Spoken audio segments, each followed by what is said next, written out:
مسؤوليinta xisbiga udub ee gobolka Togdheer ayaa maanta shir jirayd ay ku qabteen hotel Shamaxle ee magaalada Burco kuwaas oo si faahfaahsan uga hadlay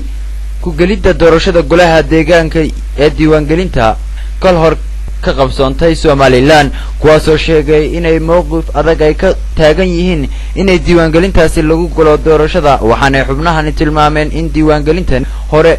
oo khaladaad badan lahayd ay tahay in la bedelo doorashada lagu galaana ay tahay mil khalkhal iyo dib u dhac ku keeni karta masiirka ummadda Somaliland waxaana ugu horeyn shirkani jirayd ka hadlay gudoomiyaha xisbiga udub ee gobolka Togdheer ayaan la cismaan waxaana uu sheegay in muhiimadda shirkoodin jiraydu yahay mid taageero mugla ay ku siinayaan madaxda asxaabta mucaaradka ah ee u ciidiyo udub go'aanka ay ka qaateen in diiwaan gelinta hore lagu galo doorashada waxaana mas'arayaal la sheegay in diiwaan gelintani ay tahay mid muddadeedii dhamaatay xilligan ay jiraan dad u baahan in la diiwaan geliyo heesta kale waxa uu gudoomiyuhu intii uu ku guda jiray shirkiisan jirayd uu ku dhaliilay xukuumadda Somaliland inay jiraan dib u dhacyo ka yimi dhanka siyaasadda arrimaha dibadda iyo qorshe la'aanta uu sheegay inay haysato dhanka waxbarashada kaas oo tilmaamay in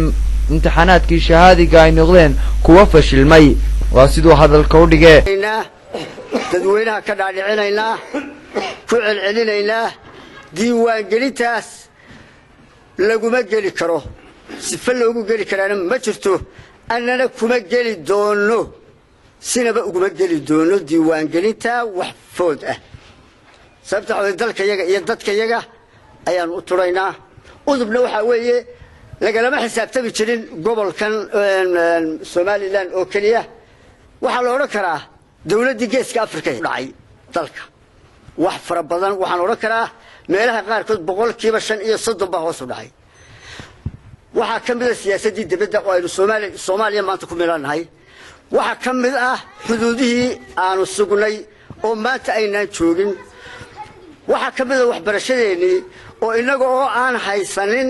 qol aynu wax qufle oo albaab leh oo kabar haysan oo khaanad haysan oo qasnad haysan imtixaanadeeni xilligii caynka aynu ahayn bixi waayay oo baxay oo fashilmay oo waxbarashadeeni maanta fashil ay Saciid Ali Ahmed oo ah xogayaha xisbiga udub ee gobolka Togdheer ayaa sheegay in mar walba xisbigoodu taagan yahay wax sixida balse uu sheegay in haddii lagu golo diiwaan gelintaasi ay wax weyn ka bedeli doonaan haykalka dawladnimo ee Somaliland tago u soo jeediyo xukuumadda Somaliland inay samayso diiwaan in deetiyoona sidii u socoto waxa weeye sida gudoomiyuhu sheegay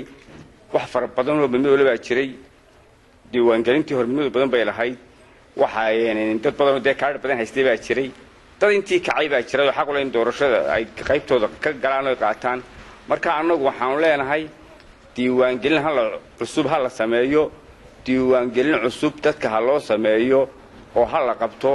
oo doorasho wanaagsan oo xaq oo xalaal ah inoogu dhacdo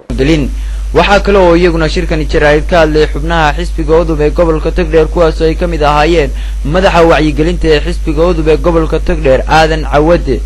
madaxa arrimaha bulshada Cali Aw Cigaal iyo xubno kale oo badan dhamaantoodna waxa isku raaceen inay marnaba diyaar u ahayn xisbigooda udub inay diiwaan gelintii hore lagu galo doorasho iyagoo ugu baaqay in komishanka qaranka doorashooyinka ay gutaan waajibaadkooda qaran ugu dambeyntii shirkan jirayd ee mas'uuliyiintu ay ku soo bandhigayeen xilli labada xisbi mucaarad ee ka jira Somaliland oo cudi udub si weyn u qaadeen diiwaan gelintii hore ee dhacday Somaliland kuwaas oo ku tilmaamay sababo badan awgeed mid sharci darra lagu galo